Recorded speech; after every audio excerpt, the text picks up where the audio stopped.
¿Qué opinión tendría usted de un apóstol, de un pastor, de un líder que salga de la iglesia y le dicen, oye, se fue en un barco para España y el barco se hundió?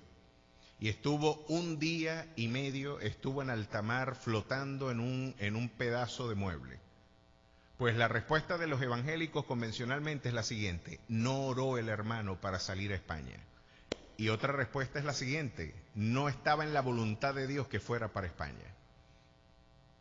Pero curiosamente, si yo les digo a ustedes, enviamos a un misionero, un joven misionero para Europa, y nos llegan noticias del joven chico, lo capturaron y lo secuestraron. Después que lo capturan y lo secuestran, nos dicen que lo han vendido. Después que lo venden, lo acusan falsamente de violación, o lo acusan de violación, y el muchacho está preso en este momento.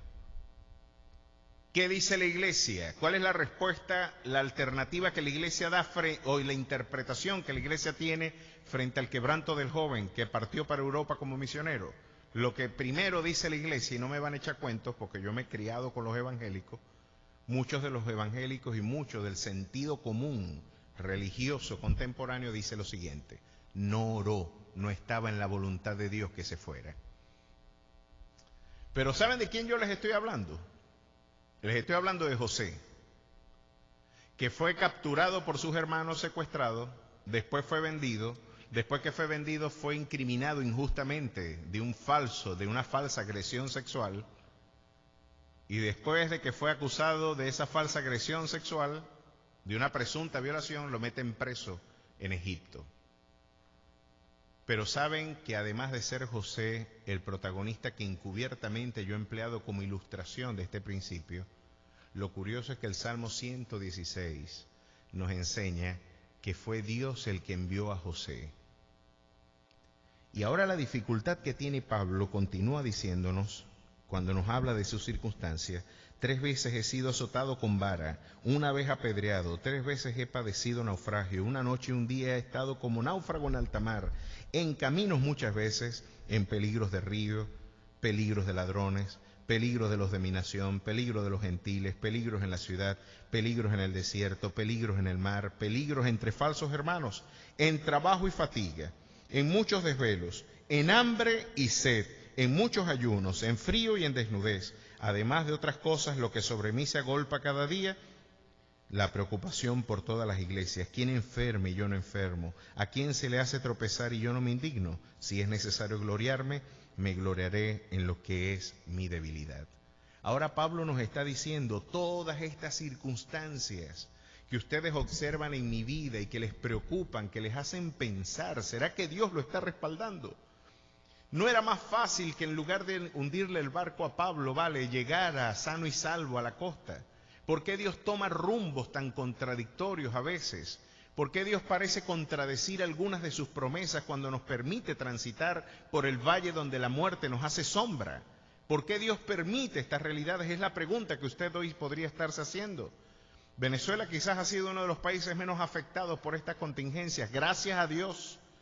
Y yo oro y mi oración es que nos mantengamos firmes en la prescripción de no estar vulnerando el precepto de observar nuestra cuarentena, porque parece que ya se está relajando alguna gente y esto podría tener una incidencia negativa en la experiencia nacional.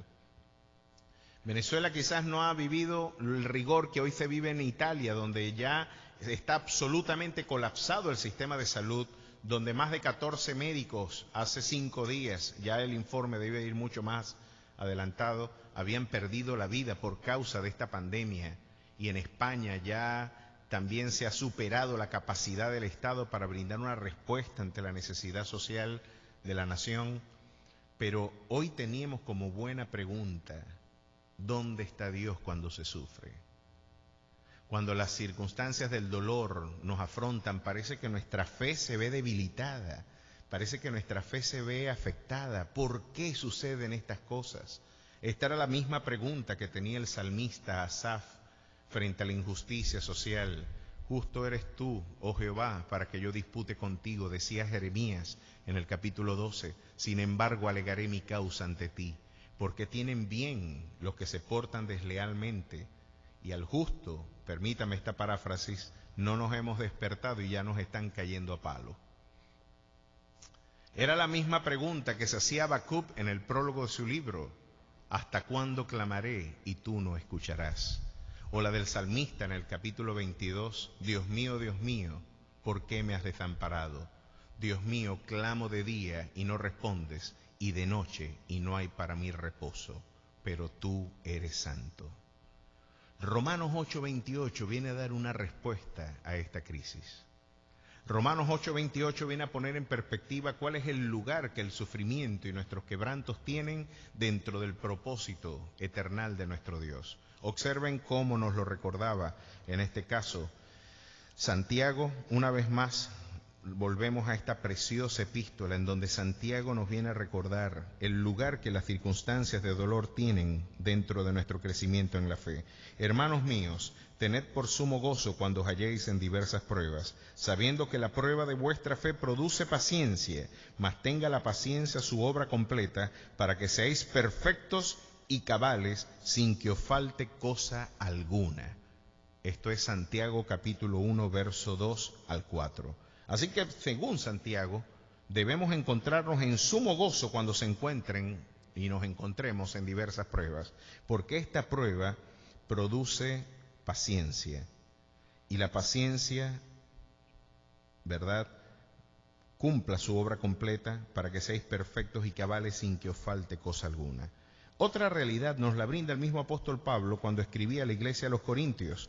Y miren cómo lo dice en el primer capítulo de Segunda de Corintios.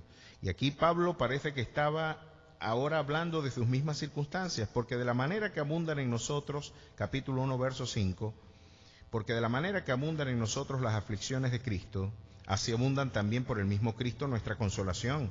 Pero si somos atribulados es para vuestra consolación y salvación, o si somos consolados es para vuestra consolación y salvación, la cual se opera en sufrir las mismas aflicciones que nosotros también padecemos. Miren lo que está diciendo Pablo.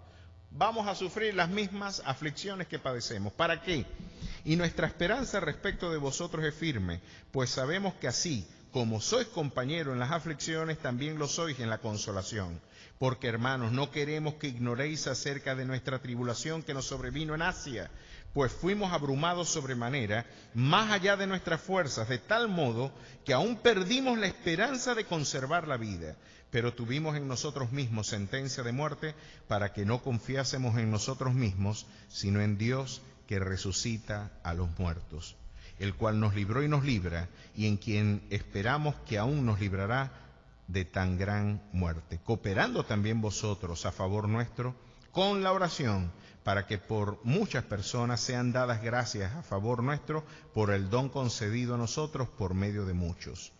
Así que Pablo entendía: bendito el Dios y Padre de nuestro Señor Jesucristo, Padre de misericordia y Dios de toda consolación, el cual nos consuela en todas nuestras tribulaciones, para que podamos también nosotros consolar a los que están en cualquier tribulación por medio de la consolación con la que nosotros somos consolados por Dios. Aquí Pablo está diciendo: la consolación que yo recibí, ahora yo se las brindo a ustedes, para que ustedes a su vez, después que afronten pruebas, dificultades y quebrantos, esa misma consolación sirva terapéuticamente para la edificación, para la exhortación y sobre todo para la consolación del que afronta circunstancias de quebranto.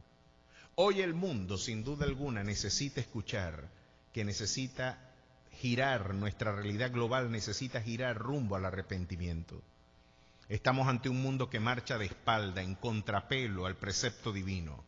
Hoy tenemos naciones que han violentado la institución del matrimonio. Hoy tenemos un proceso de presunta resemantización de las instituciones espirituales, de una presunta desmitologización del texto sagrado, donde se está buscando la destrucción de los fundamentos, ¿verdad?, que le brindaron esperanza y solidez a la Iglesia, y no solamente a la Iglesia, a la cultura en Occidente. Nos encontramos ante una agresión y un proyecto bien sistemático de subversión de valores, donde llamamos a lo malo bueno y a lo bueno lo llamamos malo, donde hemos violentado las grandes instituciones y preceptos divinos y hemos hecho exceso de nuestras libertades. Hoy nos encontramos ante un mundo que no necesita hombres que les estén hablando de forma melosa, donde se les quiere decir, oye, todo está muy bien, querer acariciar tu ego y no confrontarte con la realidad de una conducta que te está llevando directamente a la condenación eterna. No, hoy se necesitan inflexibles Natán, hombres que puedan hablar de parte de Dios a los que marchan rumbo al desvarío y a la muerte, decirle, ese pecador eres tú, pero no solamente quedarnos en la dimensión punitiva de la exposición sagrada. No, tenemos algo que decirte. No solamente vamos rumbo a la muerte de seguir por este mismo sendero, por esta misma ruta. No, es que también tenemos una respuesta terapéutica para ti. En Cristo Jesús hemos encontrado la respuesta a nuestra crisis. Él es el modelo de hombre que necesitamos para seguir.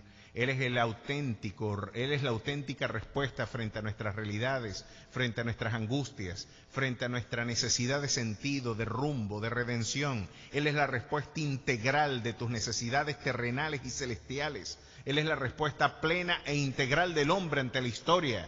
Él es el gran yo soy, Él es el alfa y Él es el omega, Él es el principio y Él es el fin, Él es el que era, Él es el que es y el que ha de venir, el Dios todopoderoso que puede brindarnos un nuevo comienzo. Pero la historia no podrá admitir esta realidad hasta que no sea confrontada con la realidad de su pecado, hasta que no sea confrontada con la realidad de su miseria.